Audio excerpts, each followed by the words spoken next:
Durante evento em Brasília, o presidente Jair Bolsonaro elogiou o ministro da Economia, Paulo Guedes. Elogiou que havia indicado Roberto Castelo Branco. Vivemos um momento muito difícil o ano passado. E eu aqui pude contar com um grupo inicialmente de 22 e depois 23 ministros para levar avante propostas e meios para bem atendê-las. E uma das pessoas mais importantes nessa luta foi o senhor ministro Paulo Guedes. Por ser um homem que decide as finanças no governo, ele tem amigos e opositores, mas todo mundo, a todos ele tratou com muita galhardia. E nós precisamos da economia para vencer a pandemia. Ok, eu entendi essa última frase. É verdade. Nós precisamos da economia para vencer a pandemia. Aliás, a gente precisa da economia para viver.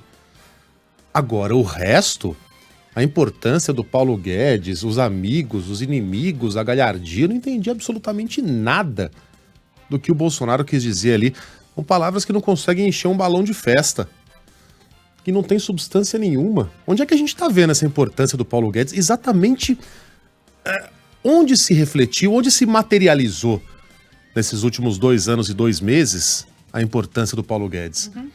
Qual foi a privatização de uma empresa mãe que a gente teve até agora? Eu digo, nenhuma. Ah, mas o Rodrigo Maia. Que Rodrigo Maia? Nenhum projeto foi enviado à Câmara. Nenhum. A gente teve uma outra privatização de empresa subsidiária, a gente teve criação de uma estatal, a gente não conseguiu colocar em prática nenhuma daquelas ideias liberais que eram prometidas por Paulo Guedes durante a campanha, que encantaram a Faria Lima, que conquistaram o apoio do agronegócio, que conquistaram o apoio do empresariado, nenhuma. E há de se perguntar o que exatamente espera da vida, ou dos próximos 2 anos, o tão elogiado ministro. O que ele espera? Ele ainda tem esperança de que vai conseguir implantar o seu programa liberal, porque a gente vive hoje um momento de dissonância cognitiva. Os apoiadores do Bolsonaro continuam dizendo que esse é um governo liberal. Mas por quê? O que a gente tem de liberal? O que a gente tem de enxugamento do mercado nesse governo? Agora mandaram para o Congresso um plano de privatizações que é tão sincero quanto o cartão de vacinação da mãe do presidente, para agradar o ministro da Economia, para ver se ele continua ali como uma espécie de fiador, como uma ponte cada vez mais fraca e cada vez mais ameaçada de cair, que une essas duas extremidades, o governo e os donos do dinheiro. Quando a gente fala Faria Lima, para quem não sabe, é disso que a gente está falando, do grande empresariado que se concentra, em geral, nessa avenida na zona sul de São Paulo. Era o que a gente chamava antes de Avenida Paulista, né? A Paulista apoia e tal. Hoje a Paulista anda meio caída. O dinheiro se concentra ali na Faria Lima, como as agências de publicidade se concentram em outra avenida da zona sul de São Paulo, chamada Luiz Carlos Berrini. Então é um apelido para o empresariado, para o dinheiro grosso.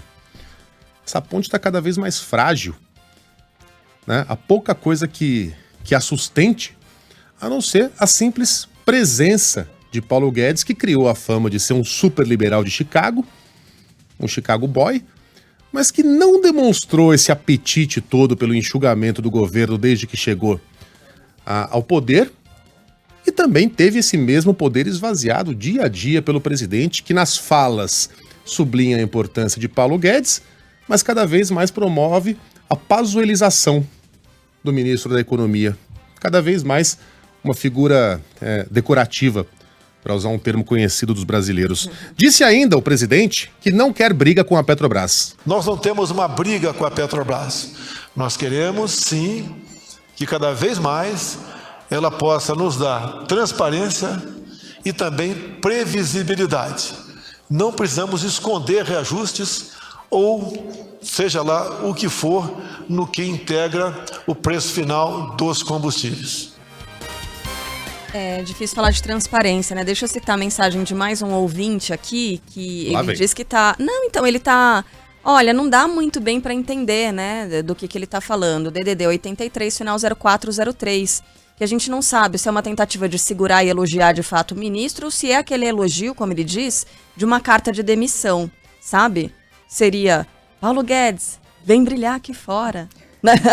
Alguma coisa desse tipo. Vem tombar aqui fora, né? Já que é pra tombar, isso. Tombei. Eu tô na primeira alternativa. De tentar segurar, tentar fortalecer, injetar ali algum tipo de credibilidade e força numa figura que tá mais pro bonecão do poço balançando demais. Me parece que é um tango, né? São um passo pra frente, outro pra trás. Fica nesse tango, nessa espécie de namora e dá um tempo, como gosta de dizer o presidente da República, dos tais namoros. O que mais une Bolsonaro ao sonho de uma noite de verão liberal prometido em 2018? A figura de Paulo Guedes. Mas é a figura de Paulo Guedes como quem coloca um adesivo no carro. Eu acredito em duendes. É só uma mensagem que não vale nada. Mas a presença... Perca peso, pergunte-me como... É só uma mensagem. Ninguém vai chegar pro cara e perguntar como é que você perdeu peso, ou vai conversar. É só jogo de cena.